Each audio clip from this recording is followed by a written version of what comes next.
Bigfoot, oh my. It's just another night for Supernatural Girlz. Real stories, real answers to life's biggest supernatural mysteries. And now for another exciting interview with paranormal experts from this world and others.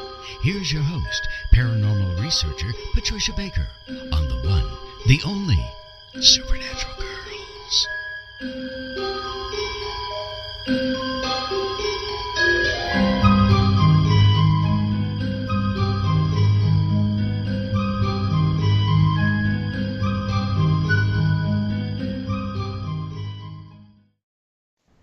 Welcome, everyone, to another exciting episode of Supernatural Girlz Radio.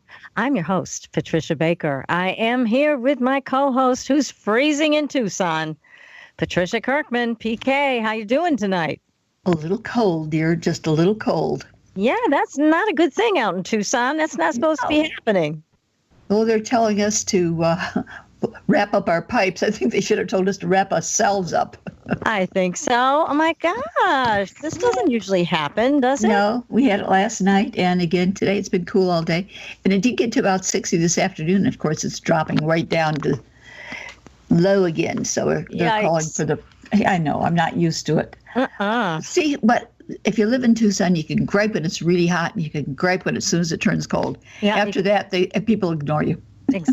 Exactly. Well, it's good that we're on the air tonight because we've got two special guests. We have Ezra Harzibach from thehighend.org. He is going to talk to us at the beginning of the show about what is happening with the legalization of marijuana for recreational use in Massachusetts, all kind of stuff. So we're going to find out what is going on from Ezra.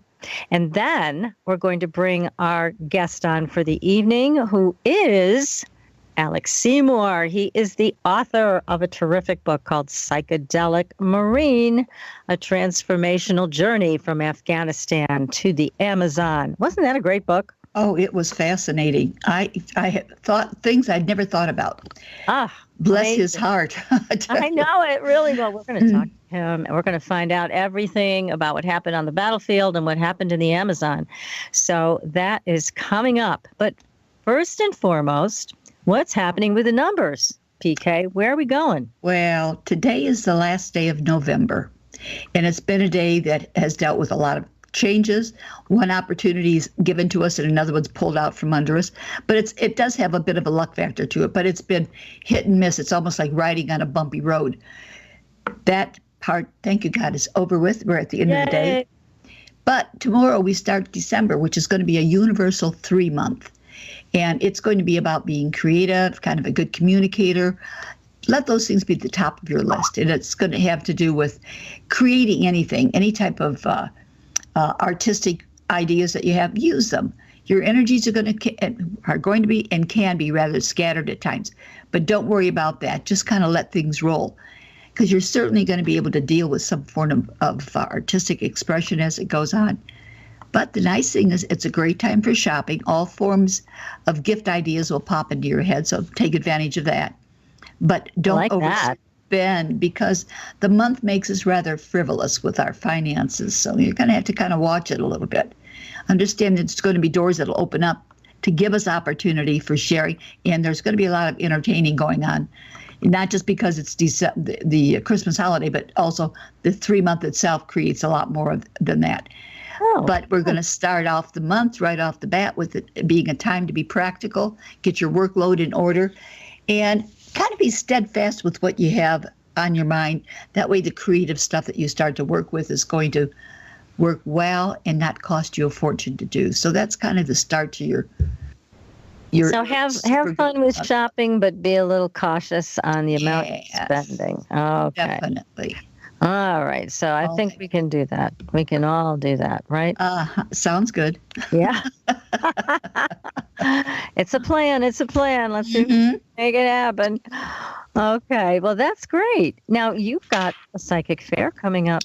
Yes, it'll be December 4th at 445 Alvernon Way in Tucson. And it's from 9 to 4. We have 30 different vendors and readers that are going to be there. And it's going to be a lot of fun getting the end of the year, getting excited about the new year, finding out, getting questions answered, and There's also opportunity for some gift certificates. I have some for sale that I'm going to give a discount of $25 on the hour reading and $20 on the half-hour reading for the gift certificates. So they can purchase those at the fair or email me and make arrangements to have that taken care of that way. So I thought that would be a good way of saying thank you to everybody that's been so kind throughout the year. And we all need to have a little break in our pocketbook, so that's a good way to work it. Exactly. And I know that you're offering specials for people on readings. Yes. And if somebody wants to give the gift of a reading with you, I highly recommend it. Just keep in mind, everybody, PK was one of the very few people who said Trump was going to win. And she just flew in the face of media and all these other people who said there was no chance he stood. And you kept saying, PK, he's going to do it. And you were right. So there you go. And hopefully he'll grow up between now and then. Well, I think he's doing a pretty good job. I think he's doing a lot better. He's doing a lot better. I think so. I think his choices are going to be surprising to some people. And they already are, some of the choices he's made. But I think that part's very good. But one of the things also I was going to make mention of with this 3 Universal Month, people are going to be very scattered, so pay attention when you're out shopping that you keep your purse close, that you don't leave packages down, because that's a perfect time for someone to come around and pick it up and walk away. Oh, because you're going to be scattered with what you're thinking and maybe concentrating on getting the clerk to take this order as somebody walks away with your package on the other side. We don't want that to happen. No, we do not. Once is enough. So keep everything close to yourself. Yes. And I'm going to be doing Tucson Morning Blend this coming Friday. So we'll do a few minutes about what's going on, additional information about the 3 and what's going on. That's good. Yeah. That's a local TV show out there that you're on. Yes. But again, everybody, just keep in mind, PK was right. So if you want a good, accurate reading, she's the one to go to. So I'm here. Ready, willing, and able. Is ready to go. You can find how to contact Patricia on our website, which is supernaturalgirls.com. You can also sign up for the Fringe Files and get all of the latest show news. And you can go to our Facebook page where we've got some really cool paranormal news. And it's tonight. We've got something really, I thought, very interesting we should share. And it's about a haunted balloon that is mysteriously floating around a children's hospital. So this is an orange balloon that's been floating around a children's hospital in Argentina, spooking the staff into believing that the hospital is haunted by the ghost of a dead child. Now, a member of staff at the Victor Vilela Children's Hospital decided to film the balloon after they noticed it seemed to be following them around the building. Now, you can see this video on our Facebook page. So go to our Facebook page, give us a like while you're there, and watch the video. It's very interesting. It shows the balloon floating along a corridor just inches above the ground as if it's being held by a small child. Then begins to float towards the person holding the camera. And a member of the staff can be heard saying, "It's coming towards us." And then a female colleague then says, "The girl on the bed said they touched her leg." Now it's coming towards us again. So they've had all of these very unusual experiences. Take a look at the video. It's so interesting. It is. It is. It is. And that was from Paranormal Globe. They have a lot of really good paranormal stories, and we post as many as we can for you all out there, knowing that you are so interested in the paranormal as we are. So I think what's so neat about this, with the balloon and things, is that it's uplifting in more ways than one. Well, it really is. It's really heartening because you think of parents who may have lost a child, and here, there is no death. There really is no death. So all of that is the good news. And unfortunately, we can't see the child on camera, but we see the balloon. So that's all that counts. We know it's there. That's right. That's right. So it's cool. So tonight, at the beginning of our show, we invited Ezra from the highend.org to come back and join us because we've had some changes here in the law. in Massachusetts. Now, I know out in Arizona it didn't pass, but here in Massachusetts, it passed. So the people have spoken, and they said recreational marijuana use needs to be legal. So, Ezra, welcome back to the show. Thanks. It's great to be on again.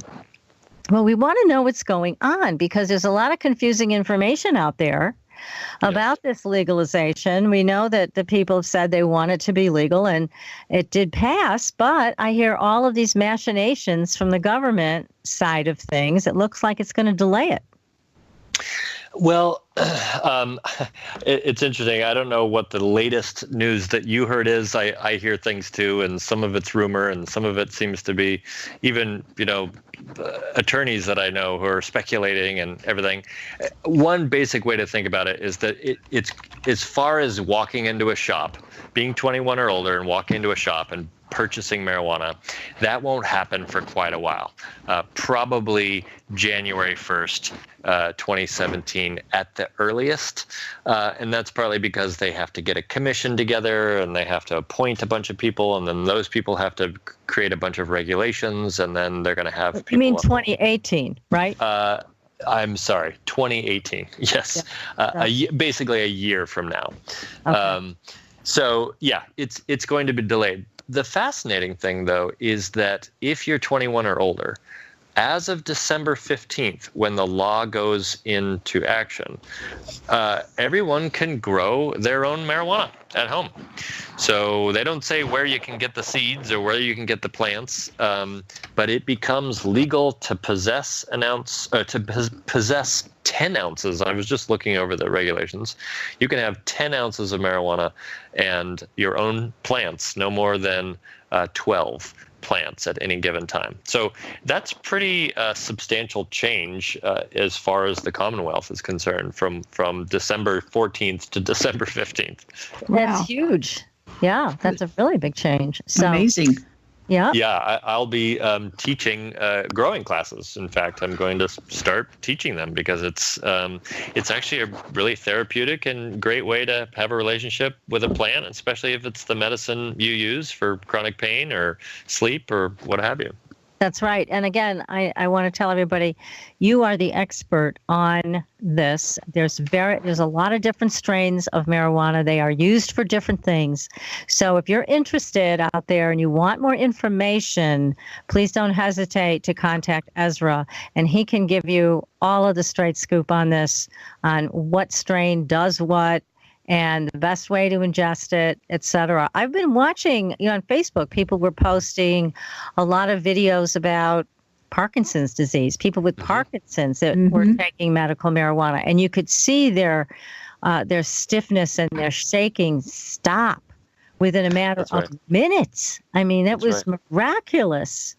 So yeah, it can have powerful results in a non-toxic way. So that's why I help people, if people go to thehighend.org. In fact, I'm changing my website now that we're recreational legal. I'm still going to have more of a health focused, so I'm going to rebrand my website as highendhealth.org. So that's an exciting new thing coming for me. But yeah, it's my goal has always been to reduce the medication that people have to take to increase their quality of life.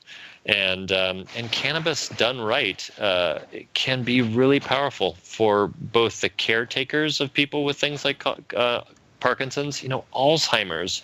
It's also a promising treatment. It actually slows down the degeneration of the nerves in the brain. So there's going to be, over the next decade, maybe several decades, incredible, fascinating research on cannabis across the board.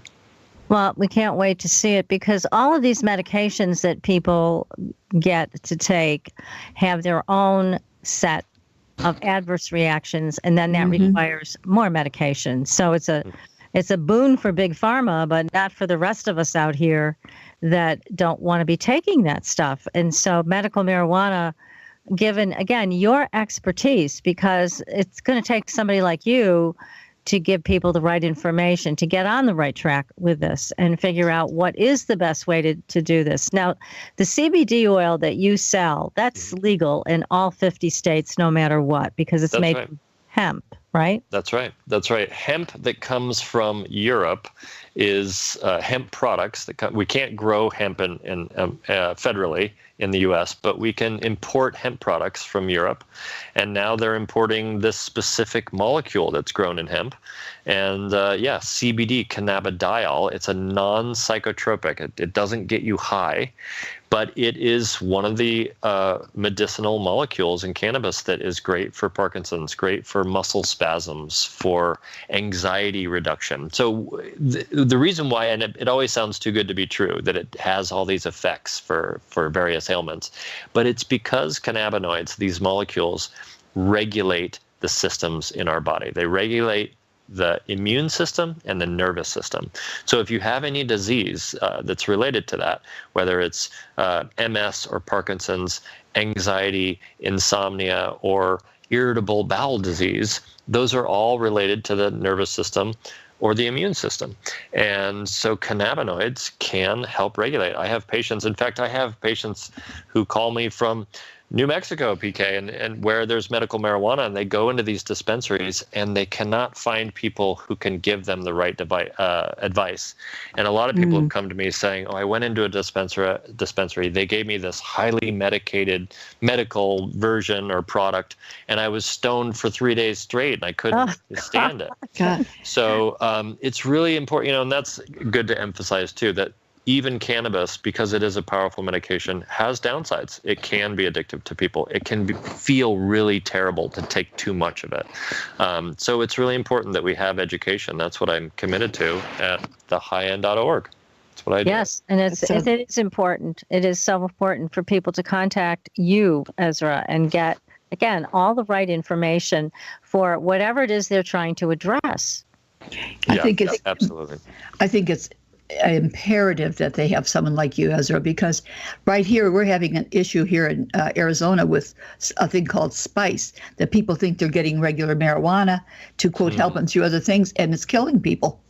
Oh, it's so tragic. And the irony is spice is legal, or, some of those aftermarket weird things you buy in smoke shops are legal. Cannabis is not legal federally, but it can't kill you. It's got an extremely high, what's called an LD50, a fatality, what you'd have to ingest to cause a fatality.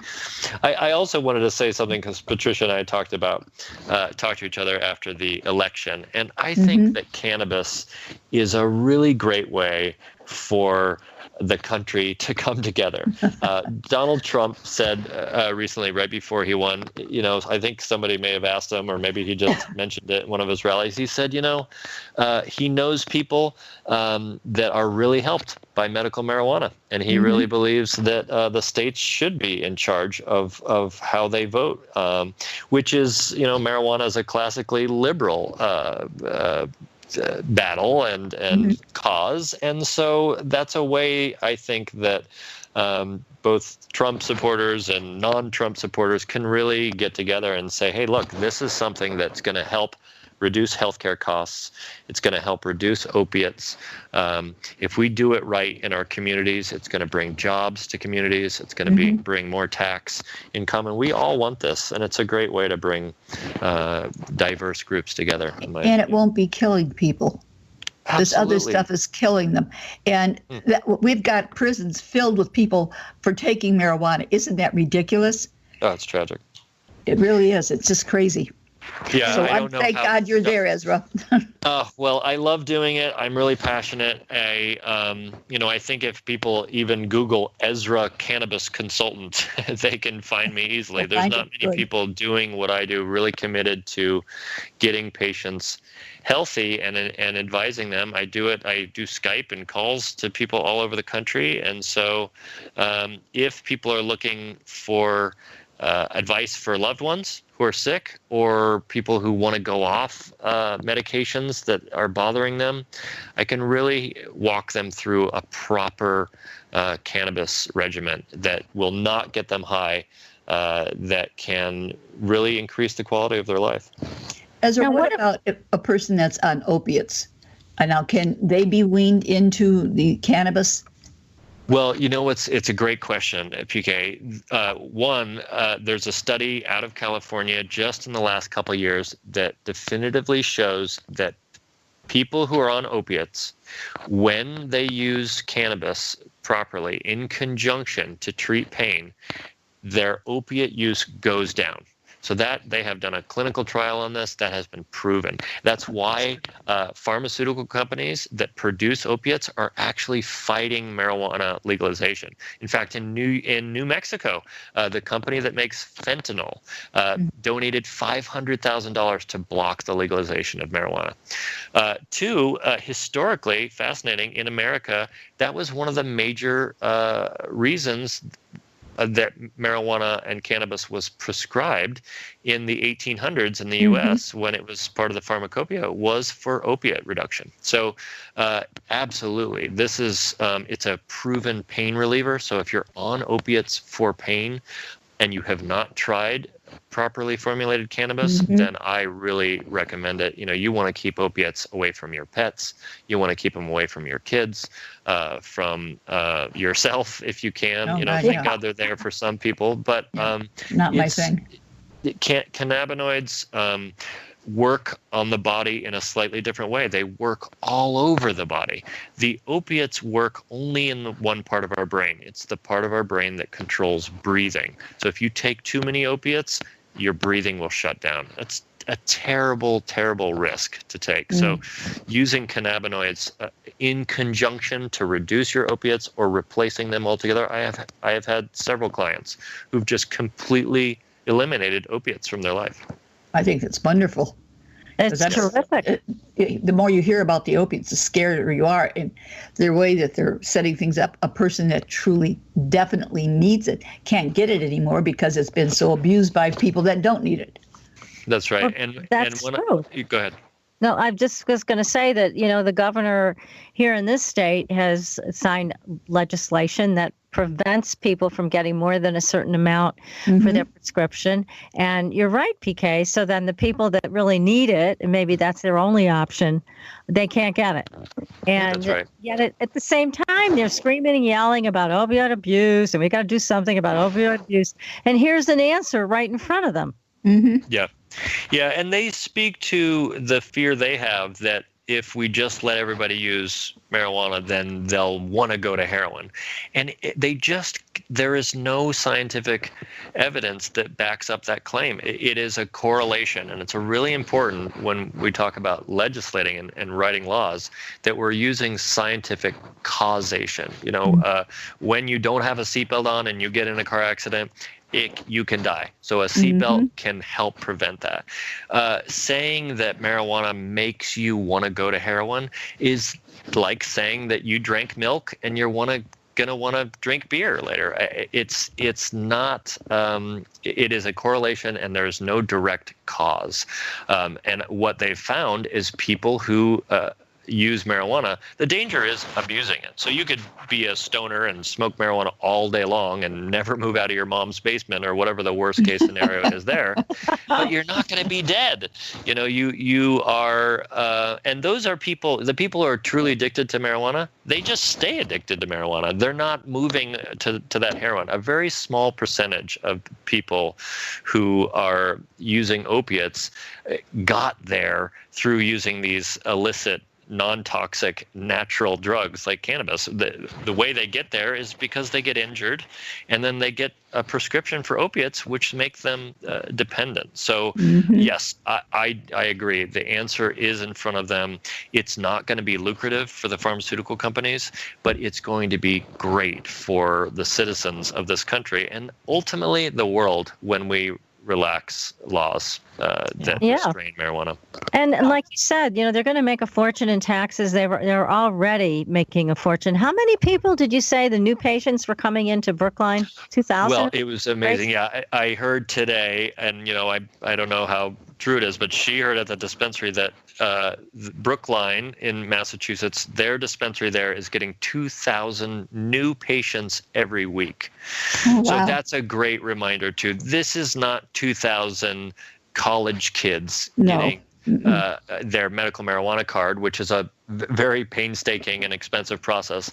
This is patients who are sick going to their doctors. I talk to doctors all the time. The doctors say, you got to try marijuana. Have you tried it? They see the results in their patients. They see the prescriptions of opiates going down when their patients are trying cannabis. And the word is getting out, and people are responding positively. And, we haven't had a single fatality in the state. We have tens of thousands of marijuana patients. In fact, all over the country, there's millions of registered medical marijuana patients. And so far, the world has not collapsed. It's actually gone quite smoothly. It has. And what's really sad to me, though, is I see these families, like in Florida. I just read about another family that has a small child who is somebody who suffers from grand mal seizures, which, as you know, that's life debilitating. There is really no chance for this little girl. But they found that marijuana stops these seizures. So instead of having them several times a day, she's having maybe one a couple minutes a week. But they could not get the treatment in Florida. They had to sell their house. They had to leave 2 older children behind and move to Colorado to get this treatment for their daughter. I mean, it shouldn't be. If they have a treatment that works, you should be able to get it. You shouldn't have to, change your life and downsize, and lose your job or whatever they had to do. Yeah, doctors take a vow. It's the do no harm. And if I've worked with many patients parents actually, with kids who have seizure disorders. The drugs that are FDA approved and readily available for seizures are extremely dangerous. They cause fatalities, they cause psychiatric breaks, they turn kids into zombies. I've seen it, and I've seen parents really torn up about it. And the amazing thing about cannabis is I have a patient, she rubs CBD, so this is the CBD I sell right off my website. She rubs it into her 3-year-old son Simon's skin every night before his bath. So he's not even ingesting it. He's not smoking marijuana. He's not getting high. She's literally giving him a warm oil massage all over his body. And he has weaned off of all of his pharmaceuticals for seizures. His number of seizures has gone down, and the duration of his seizures have gone down. This is from a topical application. So we're not talking about an extreme medication. We're not talking about a dangerous drug that gets you high and makes you escape from reality. This is, in fact, I don't know if I told you this before, Patricia, but I've been doing some historical research for the book I'm writing, and it turns out there's many references in the Bible to using cannabis in anointing oils. So we know that the translation of anointing in Hebrew is Messiah, and then the Greek translation of Messiah is Christ. So Christ is the anointed one, and there are some oils that he used in anointing the 12 disciples and anointing people that had cannabis in them. And there's some speculation now that some of the diseases that he purportedly cured were actually diseases they've now discovered benefit from cannabis, one of them being seizure disorders. So amazing. Imagine Jesus Christ anointing a patient with cannabis oil, just like I described, and someone's seizure disorder gets eliminated or goes down, and they think it's this miraculous cure. So it has a rich history. It has a profound medicinal history, and it's sad that many people do smoke it recreationally to the point of self-harm by, being too lazy. I mean, they're not killing themselves. And that's what I work with too. I do the full spectrum. I have parents who bring their 20-year-old kid to me because he can't get out of the basement, but he really uses the medication. He says, I don't want to be on antidepressants. I like the marijuana. It's better for me, but I can't get motivated or I can't take a break. So I work with that end of the spectrum too. I'm not just always saying yes to marijuana. I really think a conservative approach use it responsibly. Right. Well, here's just a real quick message from someone in the chat room from Veritas saying, "I love you. You are so knowledgeable. I can't get opiates for my pain when I need them because of political correctness." So, Ezra, we want to thank you again for coming on the show tonight. This has been so helpful, and keep us posted on your books. We can have you back again.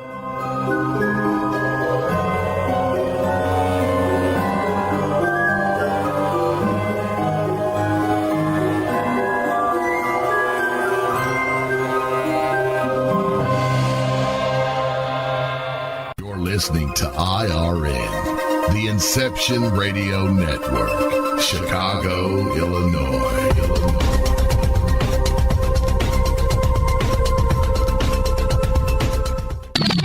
You didn't forget what's coming up tonight, did you? Hi, Inception Radio Network listeners. This is Amanda.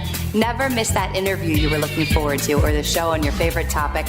Follow IRN on Twitter, I_R_N, and get reminders about the evening's live shows as well as fun and important updates throughout the week.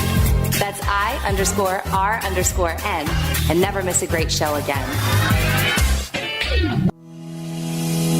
My name is Ezra, and I'm from thehighend.org. You've heard of medical marijuana, but who can you trust for proper guidance? Here at thehighend.org, we have all the information you need. Did you know that scientists have discovered cannabis can reduce inflammation, pain, and spasms? It's helped my patients reduce the symptoms of autoimmune diseases, PTSD, autism, and insomnia. A compound from hemp called CBD is doing wonders for intestinal issues, anxiety, and the nervous system. I sell this compound at thehighend.org. I've worked as a medical marijuana consultant and educator for the past 6 years, and here at thehighend.org, I can help you choose from the hundreds of cannabis strains and products and find the ones that are best for your needs. To learn more about cannabis, schedule a Skype or phone consultation, or to have a CBD product shipped right to your door, visit thehighend.org. That's thehighend, all one word, .org. I'll help make your health high-end.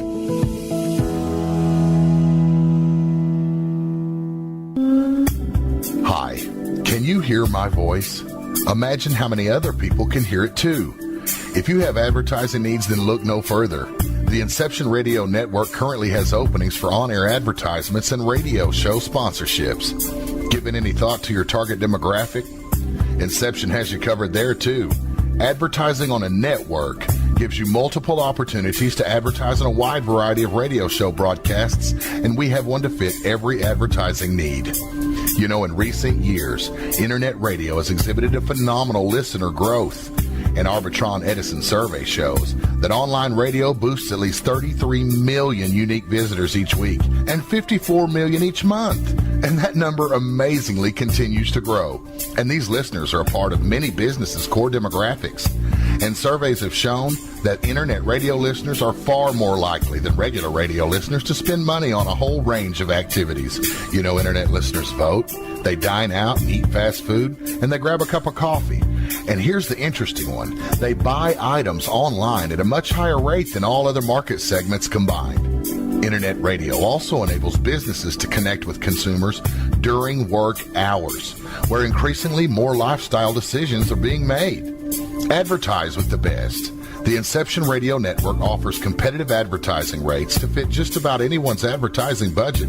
Stop by today at www.inceptionradionetwork.com or call us toll-free at 1-888-919-2355. Get the word out.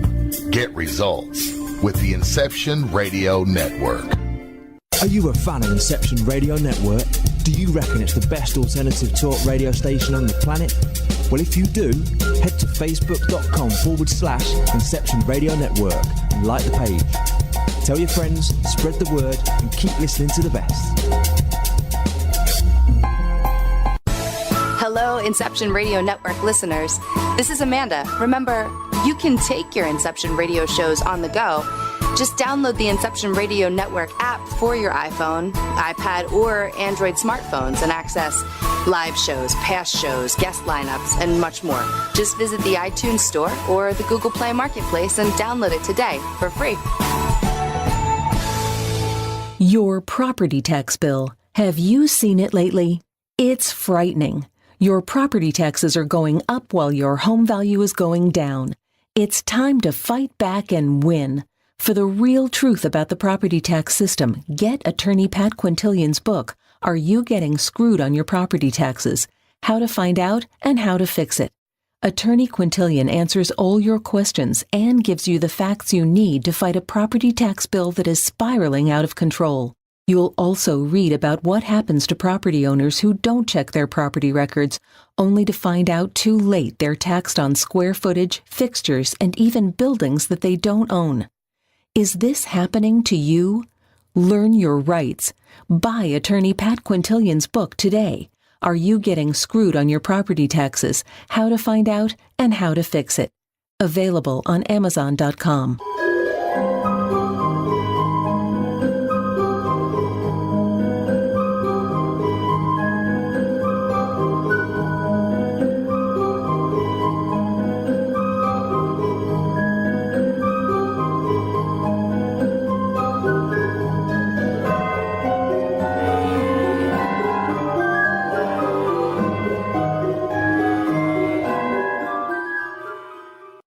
Welcome back, everyone, to Supernatural Girlz Radio. I am your host, Patricia Baker, and I am here with my co-host, PK, all the way from Tucson. And we now have our guest on the line all the way from the UK. We have Alex SEYMOUR. Now, Alex enlisted that's like by choice, in the Royal Marines Commandos as a teenager. He served for 6 years and completed 2 tours of duty on active service. 20 years later, Alex returned to the service as the oldest frontline commando in Helmand Province, Afghanistan. So he has a lot to tell us, not only about the battlefield, but about his trip to the Amazon and working with shamans in South America with ayahuasca. We have so much to talk about. Alex, welcome to the show. Thank you, Patricia. What a lovely introduction. And you make me sound like I'm a real sucker for punishment. So I was just going to say you were godlike instead. Yeah, that's more like it. This is quite a story. And again, the book is tremendous. It's called Psychedelic Marine, A Transformational Journey from Afghanistan to the Amazon. So fill us in here, fill our audience in, because they haven't read the book yet. And you enlisted at a very young age, and you were subjected to intense training exercises that went on for months, right? Yes, yeah. The Royal Marines have been around for over 350 years now, so they know what they're doing. They're fully aware, of their methods and their processes and their, military. You might even call it indoctrination, but it works. It's effective, and so you go through your basic infantry training, you go through your basic soldier training, and then they take you to another level, basically, which is the commando phase of training, which is a few more additional months, and then you get through that. It's very grueling, and they award you a green beret, and you then join a commando unit. And so I was very young. I was just in my teens. I was 17 when I finished that training, and it was the best thing that could have happened to me, and I felt really pleased to be there. And as you rightly say, I stayed for about 5 or 6 years. And when you stayed there and you fought the Taliban, you were on the front lines of all of this. How did it change you? Well, I had a long break. I went outside, as they say, in the Marines and became a civilian, and then I went back in as a reservist after 20 odd years, which was extremely unusual. And to tell you the truth, not a lot had changed back in the Royal Marines. I mean, that some of the equipment had changed, but the ethos and the caliber of men and the values that really hadn't changed at all. So I slotted back in quite comfortably. As long as you keep up with all of their standards and tests, physically, then you're back in the game, so to speak. So going back out to going to the Amazon, I should say, which is my third tour of duty, was very, very different from the previous ones because the Northern Ireland and a previous tour of active service just wasn't nearly as intense or grueling. And so how it changed me was the fact that afterwards I really needed some R&R, heavy duty break, because it was just exhausting, and luckily the Amazon afforded that to me. Let's address a couple things here, because I was horrified to read the terrible conditions that you guys were under. I mean, the lack of good food, the lack of clean drinking water. I mean, in this day and age, I don't know about you, PK, but I'm sitting here thinking, come on, we can't get these guys good food and clean water? Sweetheart, I've spent enough time around the military to know, no, they can't. All right. Yeah. Unfortunately, they pick these conflicts, and where they pick them, we have to serve. And a lot of the times they're in the back end of nowhere, and you're in the middle of nowhere. It's like going back. It was like going back 500 years. It was practically medieval. There was no running water. You're out in the desert. It's extreme in a lot of ways. There's extreme heat. It's 120 degrees Fahrenheit every day, extreme weight. You're carrying about 120 pounds worth of kit. All the men are, the soldiers, Marines, American soldiers. It's the same for all of us. Right. There's no sleep. Practically, the best you're ever going to get is 4 hours, maybe 5 hours in any 24-hour period, and there's no days off. You literally have, it's like Groundhog Day. So you're working, you're working, week in, week out, literally for months at a time, with a bit of R&R in the middle. And then, of course, there's the extreme pressure of the stress, because you're in a combat situation, you're surrounded by gunfire and IEDs and, explosions. And so there's a lot of consequences that come of that everybody is fully aware of. So it does have an effect on you, and it grinds you down, and you do need some rest afterwards, that's for sure. Well, rest is an understatement. And again, just reading everything that you went through, and I'm sure it was even worse than what you put in the book. I mean, it just seemed that way, that it was just one day, like you said, was another day, the same day, over and over and over again, Groundhog Day. No relief. And no relief from the heat, and also knowing that there were people out there that wanted you dead. They wanted to kill you, whether it be by sniper fire, an IED, or something, just any kind of assault. Something in you made you survive all of this, and also made you feel like you were made for this. What was it? Yeah, well, I mean, everyone survives out there because of each other. So, you're nothing if you're not part of a team. And also it really pays to be, super alert. So obviously, they only value kind of two states of mind, asleep and hyper alert and hyper vigilant. And, it's as simple as that, really.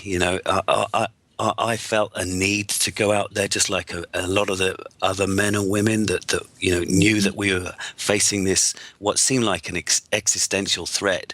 This really kind of wicked fundamentalism that had made such a dark impact in our lives, on both sides of the Atlantic, and that's why we were involved in this. We've been attacked, people were being blown up, and so I was a firm believer, and so were the guys that I served with, that evil prevails when good men do nothing. So you have to do something, right? Yeah, it's definitely the way it is. You certainly did something, more than something. And again, I think what people need to know who haven't read your book yet, and everybody should get this book, it's tremendous. I couldn't put it down. It was a real page turner. Psychedelic Marine is the name of it. When you went to do your second tour at 40, You weren't a single guy. You were married, and you had 2 children that you left behind. Yes, I did. And luckily, at the time I was working full time in a global tech company, so we had income, and so we were able to afford. Unlike some others, we were very fortunate. We were able to afford, professional help in terms of, caregiver like a nanny, to take some of the pressure off my wife, because a lot of people could say, well, why did you abandon your wife and kids for 6 months to go and serve in Afghanistan? But it's a fair question. Yeah, it is a fair question, and it took a lot of domestic persuasion, let's put it that way, to get the approval and the support from my wife. And I just want to state right now, she was fantastic and magnificent, giving me that support, because this whole adventure, both the Amazon and the Afghanistan part, could never have happened if it wasn't for her. Wow. So, so that's a nice tribute to her. I don't know how she did it, but she did it. And your kids, they forgave you too for leaving? I don't think so, no. They're still giving me a lot of grief, believe me. Oh, yeah. They're going to make you pay that back. Okay. Yeah. I think that's where the phrase paybacks or hell came from. That's right. Well, here's a question for you from the chat room. Rebecca Sharp wants to know, have you suffered any PTSD from your experience? Do you know what? I believe that I was really lucky. I came away with an extreme amount of anxiety, and I was emotionally exhausted and physically exhausted, obviously, but I wasn't diagnosed with PTSD.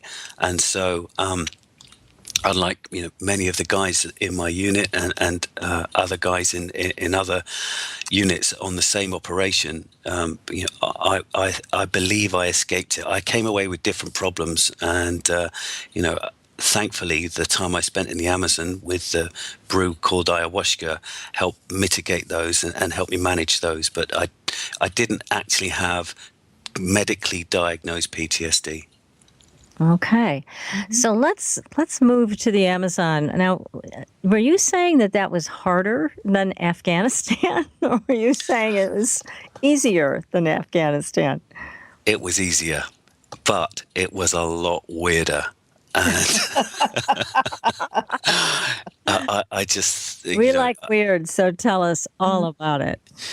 Yeah, so, on the last 2 weeks of me being in Afghanistan, I thought, instead of having another beach holiday, the last thing I needed was a deeper tan. I could do something really, really special. So, I did a bit of research, and I found out about these ayahuasca retreats in the heart of the Amazon, and I could afford a gift to myself, and so I booked on 2 very, very different retreats. One was called La Familia Medicina. It was run by an American guy who's a fantastic shaman, and the other one was called The Mythic Voyage. So the first one I stayed at was a couple of weeks normal ayahuasca type retreat with a master shaman with a group of people, and it was land based, and I thought that was fantastic in itself. But the second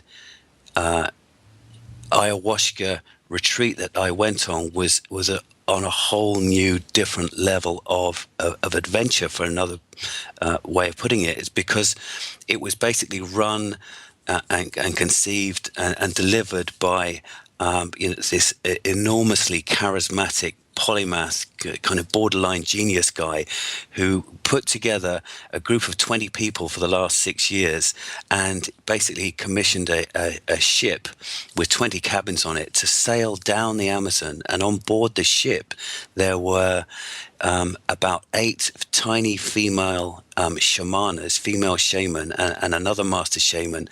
And the unique thing about this journey was that each night they put the ship into the side of the river, and you'd basically get a canoe to the riverbank, and then they'd hack a ceremony space in the jungle with the machetes, and we'd lie down and consume this magic natural plant medicine called ayahuasca, and have a shamanic ritualistic healing ceremony right there in the middle of the jungle.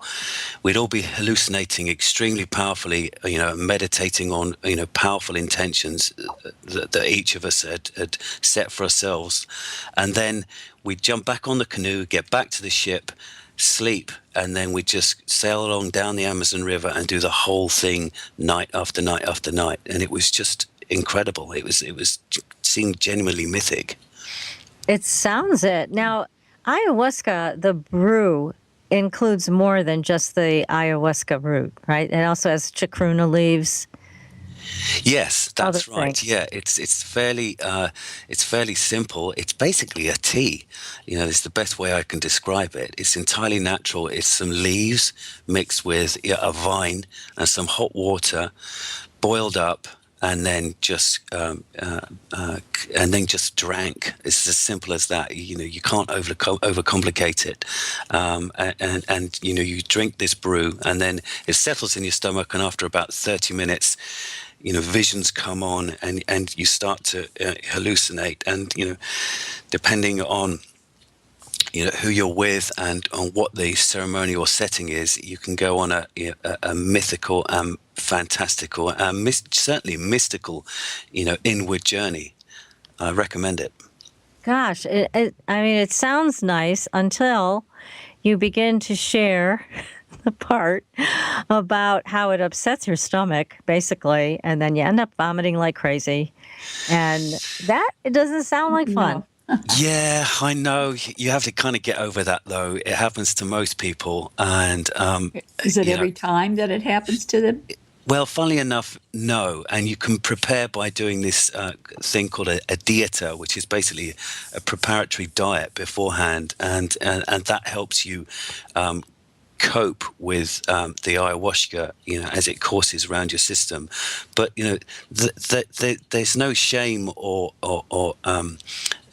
badness that the Indians ascribe to, purging in this sickness. They see it as helpful and as a healing thing to,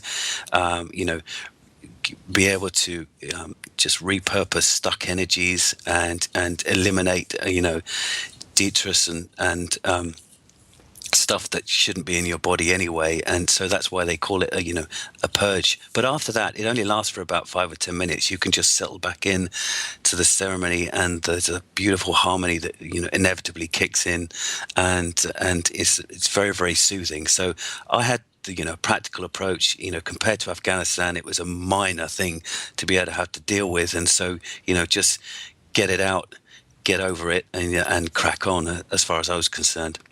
Now, in your research, you said you discovered that no one had ever died from using this. But in one of your first experiences, which was prior to the boat trip, there was a young woman who seemed to be having some problems breathing. And tell us about that. Yes. So there was quite a few strange stories that occurred whilst I was having these ceremonies, and on the first night there was a lady next to me, and she'd worked for Microsoft for quite a while. Actually, she wasn't as young as you say. She was married and had children herself. But after about an hour into the ceremony, she kind of went into this catatonic state, and they tried to wake her and revive her, but there was just nothing going on, and she was deeply under, and she seemed to be completely unconscious. And there was a stage where the shaman that was leading the ceremony had thought that she'd stopped breathing, and I just thought, oh my God, please don't do this to me. I've just come back from Afghanistan. I'm on my first ayahuasca ceremony, and we're going to have a fatality on our hands. This just cannot be happening. But luckily, they sing these songs called Icaros, which are these powerful songs to move energy, and they're indigenous Indian ancient tribal songs, and you can really feel the energy and the vibration from them. And so what they did is they sung her these icaros and blew this cleansing tobacco over her, and she just came out of it, and she was fine. But it lasted for about 45 minutes, and we were kind of worried there, as you can imagine. Oh, yeah, that is some scary stuff, that's for sure. Now, here's another question. This is from Trisha. Trisha wants to know, how long did these sessions last? And I believe she was asking about the ones on the boat. Yes, so typically, it's a good question. They last for about 4 hours. That's how long the really kind of intense, intoxicating effects of the ayahuasca brew last. It comes on after about 30 minutes after drinking it, and then 3 or 4 hours after that, then you come back down from your visions to kind of baseline. Okay, and here's something from Raymond. He says, hello, I have taken a few trips to Peru, but have been hesitant on trying ayahuasca. Does the experience target your personal demons, or is it a universal trip that affects everyone the same way?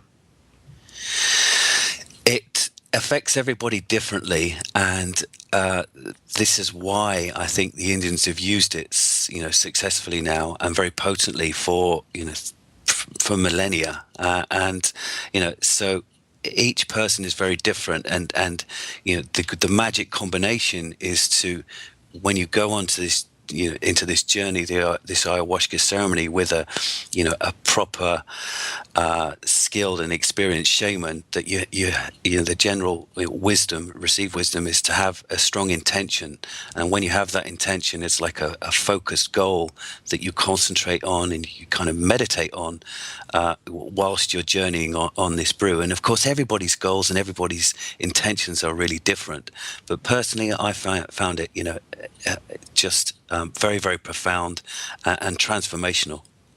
Yeah, and you mentioned someone that you were journeying with, because you're in groups when you do this, who had a drug problem that he was trying to address with ayahuasca, right? I mean, his drug problem was something else, and he was using ayahuasca to try to get clean. Yes, so it's used for different purposes, and drug addiction is and the release from that blight is one of the kind of effective ways of treating addiction. With these plant medicines, it's not just ayahuasca. Iboga and others as well have got real medicinal value, and it's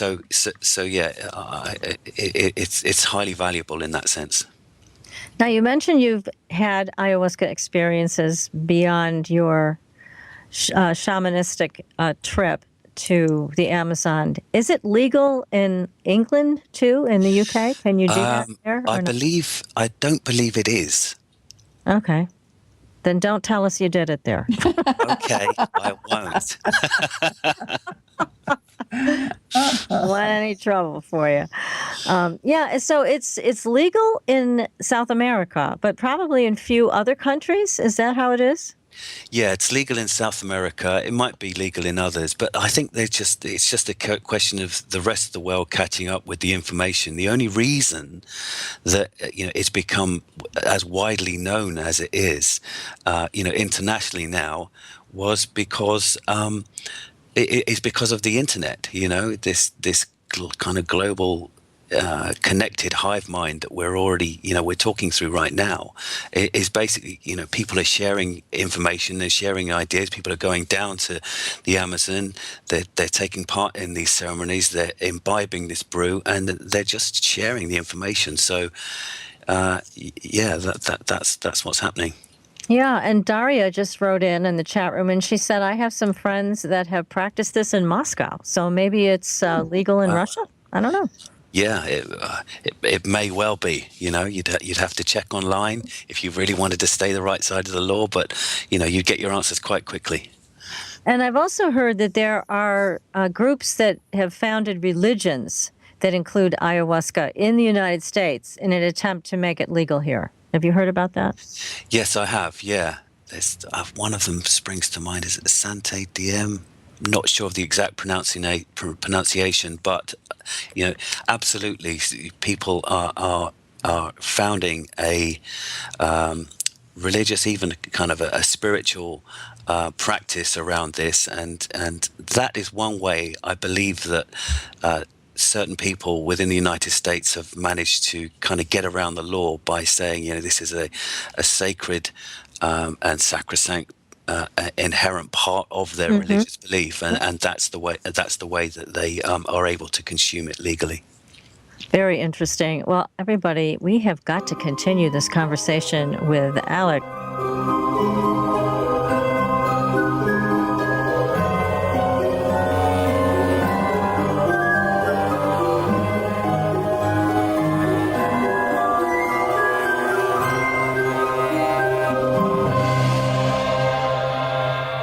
Listening to IRN, the Inception Radio Network, Chicago, Illinois.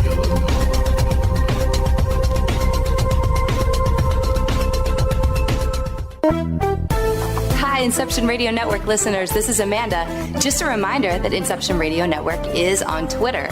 Follow us at I_R_N and keep up to date about who's on tonight, what interviews they'll be doing, who's guest spotting, what topics they'll be covering. Tweet to us, tweet about us, retweet topics to your friends, and most importantly, never miss a great show again. That's I_R_N.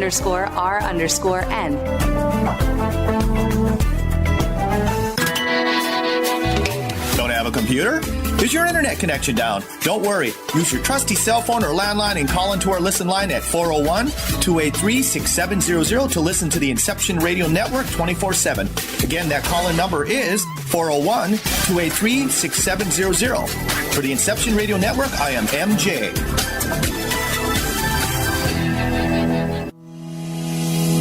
My name is Ezra, and I'm from thehighend.org. You've heard of medical marijuana, but who can you trust for proper guidance? Here at thehighend.org, we have all the information you need. Did you know that scientists have discovered cannabis can reduce inflammation, pain, and spasms? It's helped my patients reduce the symptoms of autoimmune diseases, PTSD, autism, and insomnia. A compound from hemp called CBD is doing wonders for intestinal issues, anxiety, and the nervous system. I sell this compound at thehighend.org. I've worked as a medical marijuana consultant and educator for the past 6 years, and here at thehighend.org, I can help you choose from the hundreds of cannabis strains and product and find the ones that are best for your needs. To learn more about cannabis, schedule a Skype or phone consultation, or to have a CBD product shipped right to your door, visit thehighend.org. That's thehighend, all one word, .org. I'll help make your health high-end.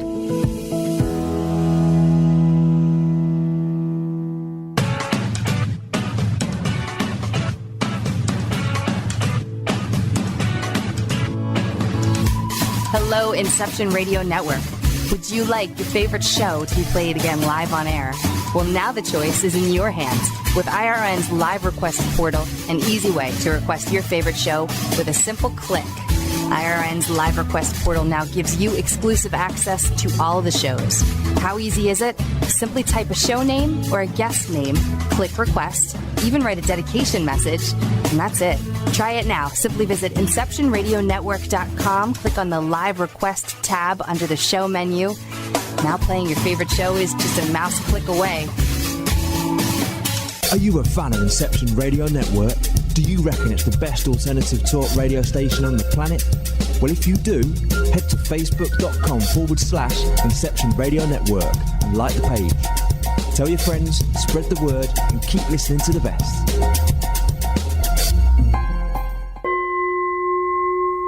Are you ready for a new experience of freedom and powerful connection? Would you like a positive, effortless change in your life? Then come to CosmicFusion.com, where we offer the most advanced energy clearing and expansion techniques in the world, with a quantum vortex energy to activate your divine blueprint and life's purpose. When your soul leads the way with cosmic fusion and quantum vortex energy, you can break clear of past difficulties and blocks with the power of the source. With cosmic fusion, the source energy does the work for you. It's easy and effortless. Listen to our free meditation right from our Cosmic Fusion website, the Cosmic Code Meditation. Sign up for one of our interactive webinars today. Come to Cosmic Fusion, www.kosmicfusion.com, to experience an effortless awakening and transformation. Are you ready for an upgrade? Are you ready for a new experience of living in the fifth dimensional magic and powerful connection? Then visit CosmicFusion.com today. CosmicFusion.com.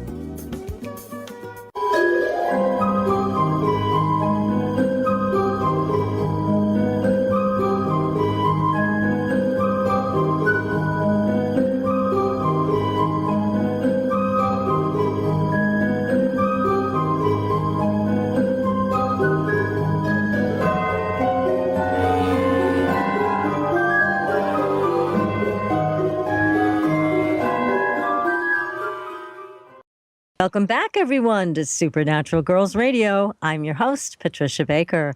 I am here with PK from Tucson and our incredible guest tonight, Alex Seymour. He is the author of a great book. You all need to get it. It's called Psychedelic Marine, a transformational journey from Afghanistan to the Amazon. So, Alex, we're talking about the power of ayahuasca. Now, I've heard people actually had physical healings from using this, not just spiritual healings. Have you experienced that? Yes, I have. Yeah, anecdotally, I didn't have any physical healing that needed to be undertaken, but there was a young lady that I was with in the latter stages of the mythic voyage that I was on. She was a young Australian girl, and it was kind of a hairy experience, actually, that turned out to be quite inspirational. I can quickly tell the story to you, if you like. Please. We'd like to hear what happened to her. Okay. Well, it was, at the time, it was very bizarre, very troubling, because what had happened was we'd gone into the jungle. We'd laid down for about an hour. Everybody was journeying on, a gut full of the Amazonian brew, and then she was lying right next to me, and she'd been really, really silent, and I could hardly hear her breathing. And then all of a sudden, she just got up and just started screaming really, really loudly, and I realized then that I'd never heard a grown adult woman practically scream right in my ear. It was very alarming, and so of course all the shaman came over and started, trying to soothe her, but she'd be screaming one minute and then giggling the next, and then trying to spit water over them, and one of the head shaman came over and he said to her, he said her name, and he said, look, just go inside, you know how powerful you are, just go inside, control yourself, have faith, and just basically told her what to do, and eventually she calmed down. And I just thought at the time it seemed like she was undergoing some kind of possession at the time. It seemed kind of almost demonic, and I just thought, this is so alarming. And I'd never witnessed anything blatantly paranormal, and so it was only months later that I was speaking to her on the phone. I said, so what was your perception and view about what happened last night? Because it seems pretty hellish to me that that something had entered you as a kind of entity. And she said, Alex, no, it has nothing to do with that. It didn't. That's not how it played out in my mind. Basically, what had happened was she'd actually regressed in the ceremony to before the time that she could actually talk to, like a very young child, 2-3 years old. And she told me that she felt really strong abandonment issues because her mother was an alcoholic, her father had walked out aged when she was age 2.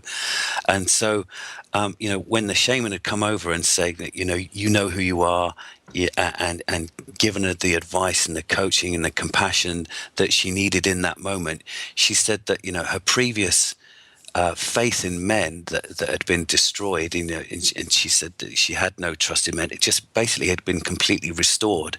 And so when she was screaming, she was actually calling it in to try and reach out for help, because the drama that was going on was basically it was a kind of a possession, but it was possession of an ancient bad memory that had been stuck and lodged in there, for decades.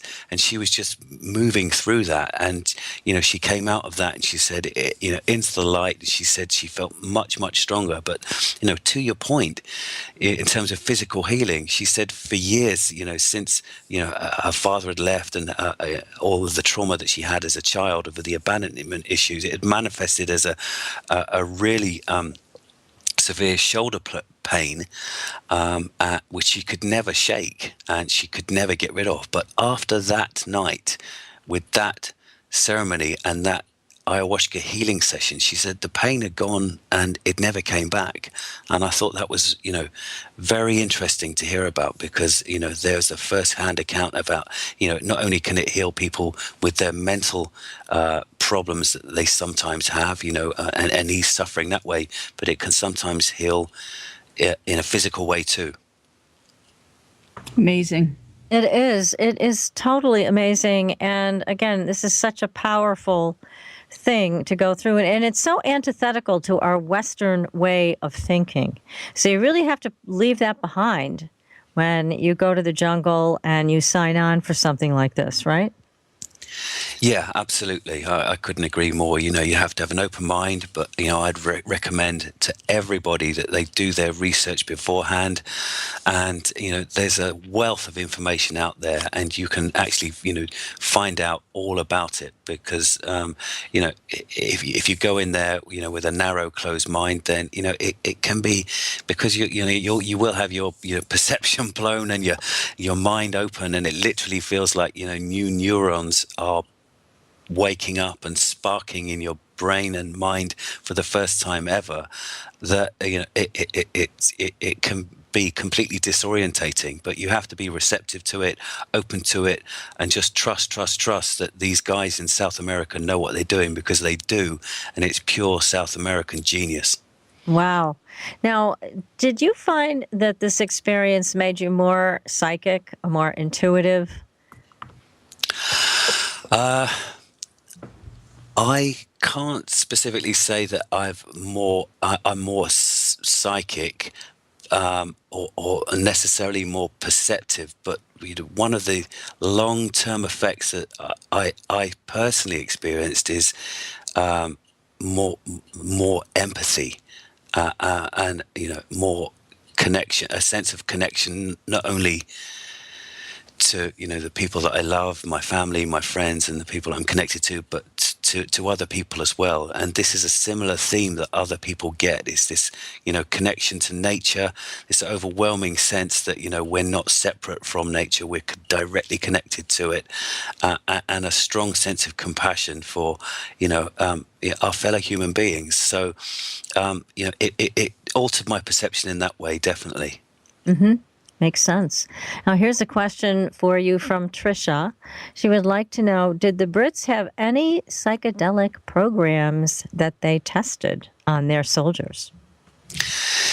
Apparently they did, yes. There's a well-known YouTube clip which, funny enough, I believe involves, although I'd have to fact-check this, I believe it involves Royal Marines in the 60s being tested in a military environment with LSD, which is crazy. So, classic 60s, shambles when it comes to psychedelics, but let's put these military guys through, a military environment, put them over an obstacle course and see how they cope under the influence of one of the most powerful, psychedelics out there. So, yeah, it certainly exists. I think there's a precedent there. She's right.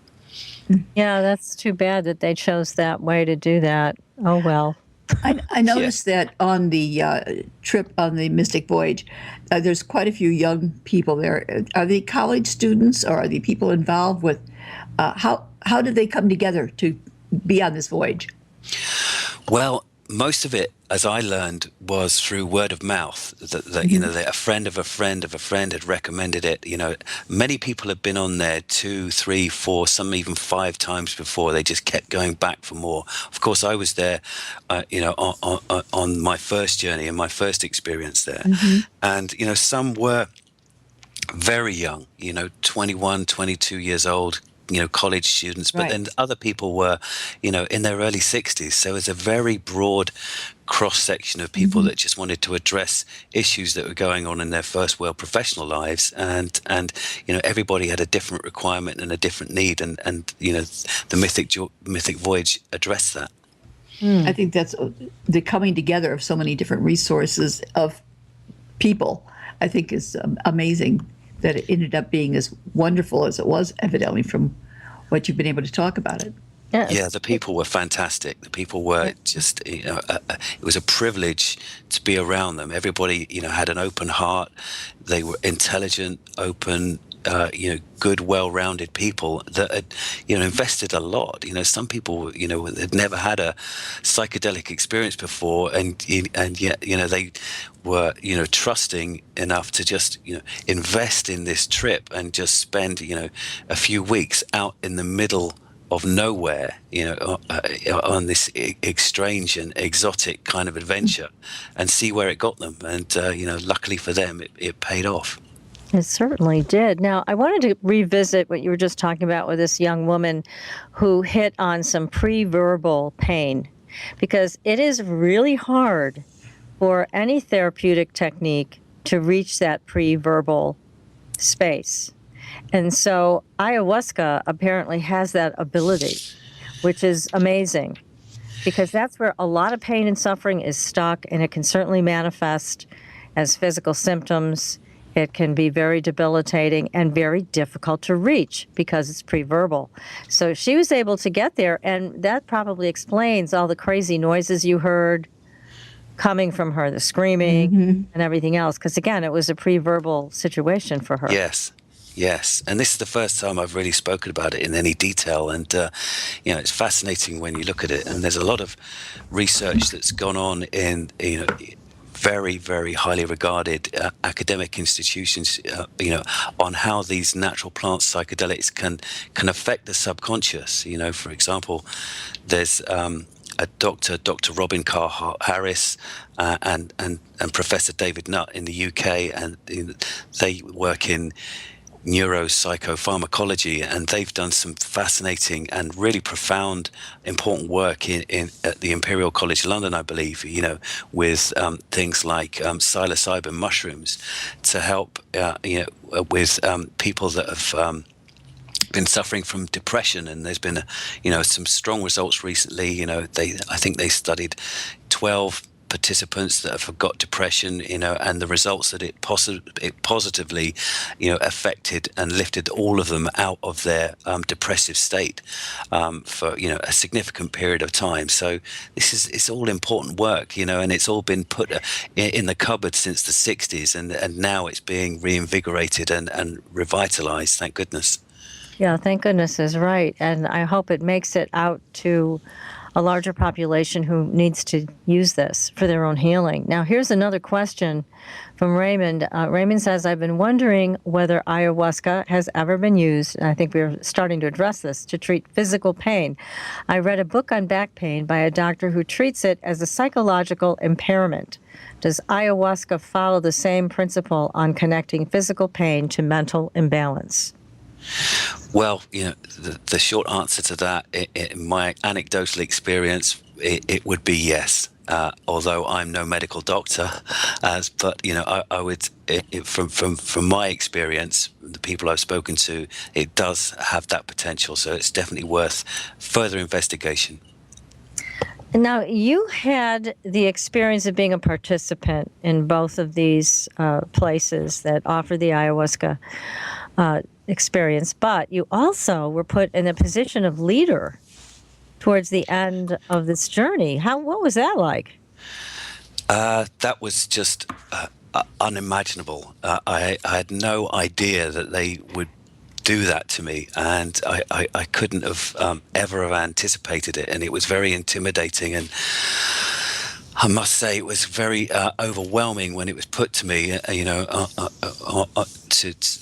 the guy that conceived the whole trip had said, "Okay, right. What I want you to do is to run the ceremony," and so it was quite galling, as you can imagine. I thought, well, I'm not a shaman, I'm not a holy man. I'm just a normal guy. What do you expect me to do? And he said, don't worry. The shaman will be there. They'll be singing their Icaro songs, and I just want you to go out there and basically minister to people that might be calling out for help. Dispense as much compassion as you can, give them words of kindness, and don't worry, by the way, I'll be here as well, I'll back you up. So I had to do that whilst I was hallucinating very powerfully, and whilst on the banks of the River Amazon in the largest jungle in the world, it literally it was eye-popping beauty and geometry and psychedelia just literally coming out of a dancing jungle. It was a crazy time, but it was very worthwhile. How did you do it, though? I mean, here's all of this stuff opening up in your own mind and connecting you to the jungle around you. Well, I had to tell myself to shut up for a start and stop worrying. I'd had a previous insight before that, and a ceremony that a couple of nights before, and it just literally said, have no fear. Have no fear, and that might mean different things to different people, but I think the message that was coming through to me was that have no fear anymore since you've left Afghanistan, and that was key for me to move on. And so imposing a limiting belief on myself that I didn't know what to do, or I couldn't dispense any kind of kindness or loving affection to the people that I was journeying with, was a limiting belief. So all I did really was, when people called out for help, I'd go over to them, I'd whisper in their ear. I mean, it was probably, I'm no expert. I'm no minister. I don't really know, what to do in these kind of situations. But I did my best, and and sometimes it worked, but sometimes it didn't. There was an incident where one lady, she was just crying out for help, and she just, she wrapped her arms around my thighs, looking up to me, imploring me, like you'd wrap your arms around a tree in a hurricane. And, she was asking me to get this, what she called, basically, she just said to me, suck it out. I said, what? And she said, suck it out. I said, what on earth are you talking about? I beg your pardon? And basically what she wanted me to do was try and remove what she believed, I believe, was, some kind of entity or spirit. And so I had to verbally try and, encourage her to do it, say, look, stare it down, take control of yourself, you're the one that's empowered to do this.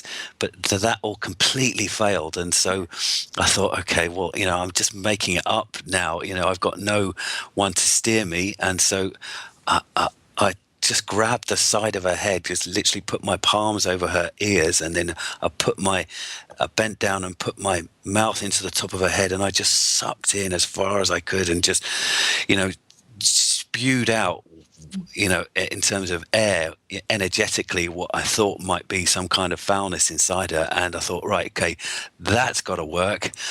And it didn't. How about that? Work. Amazing. God. Now, Yeah. But I ran. I got help. I spoke to the shaman. I said, listen, you got to help me out here. And they sorted her out, within minutes. So everything was fine. Oh, wow. The pressure was on. Now, here's a question from Rebecca. She wants to know, is there any risk of anyone not being able to snap out of a trip? I think there's a fair degree of certainty that there's no risk there. Again, I'm not a medical man, but if you look at all of the evidence that people have spoken about in their stories, and some of the scientific studies that they're starting to do now with ayahuasca, and the very fact that the indigenous people, the tribes people in the Amazon have been using this as in a ritualistic, therapeutic kind of way, ceremonially, for thousands of years. The risk is absolutely minimal. It's all about, as with any psychedelic, getting the set and setting, and thirdly, the dose absolutely right. And if you've got your mindset in the right place, you're in the right place at the right time with the right quantity, then everything will be fine. And if it's not, you just got to sit it out. What's the worst can happen? Everything wears off after about 3 or 4 hours, and you'll come back down to baseline, as I said earlier. Mm-hmm. Wow. Now, any thoughts about becoming a shaman yourself? No, not yet. I've got to raise a family. Well, they still let him stay home, right? Yeah.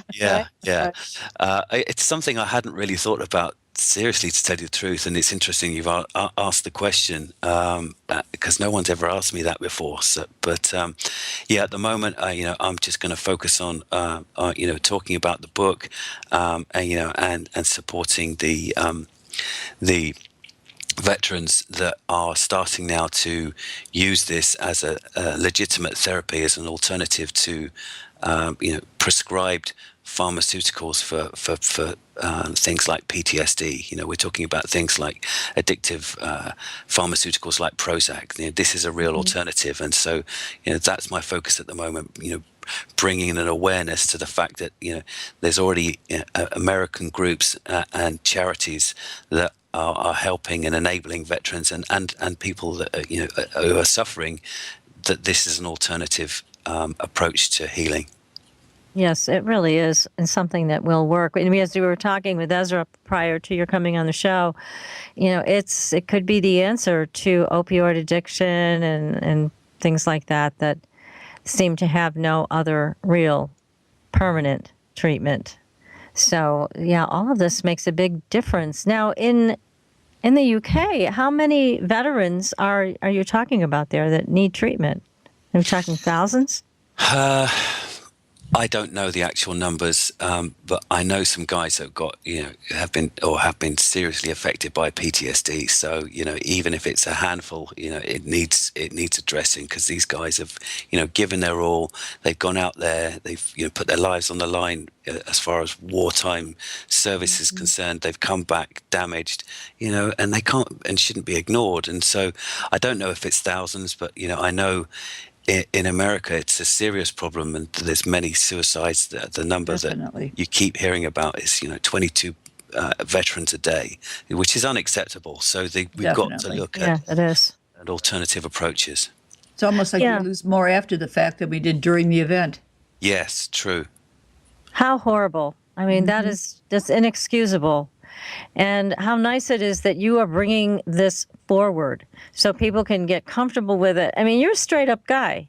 And so it's easy to take what you say and really listen, know that it comes from a place where this really works. And again, this is great work that you're doing through your book and talking on shows like ours to try to raise consciousness about this. It shouldn't be illegal. It really shouldn't be. No, absolutely. The fact that it's illegal is a travesty. It's a bad joke. The fact that it's illegal is all to do with the war on drugs, which was started 40 years ago. Which thank goodness we're starting to see a light at the end of the tunnel now, and people are listening to reason, and they're starting to do some serious academic research. To progress this. Yeah, because it really was a war on us more than a war on drugs. I mean, all of that was a big manipulation.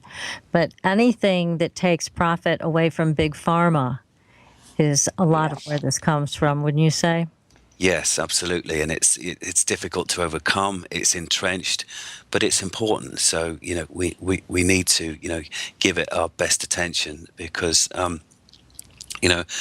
for example, there's a guy called Dr. Jordi Reba I've learned about in Barcelona, and he's doing research with his team on the neurogenic properties of ayahuasca, and they're proving now, and this is you can Google it, that it is literally stimulating the birth of new neurons, new brain cells under the influence of ayahuasca, which is, incredibly powerful. So, for these people that have experienced, brain trauma of one kind or another, this is an alternative approach to the, big pharma, as you say. Yeah, this is a great alternative. When I read that portion in your book, I thought, oh, how fascinating that is, to give them hope that there is a possible, finally, an understanding and how to make it better.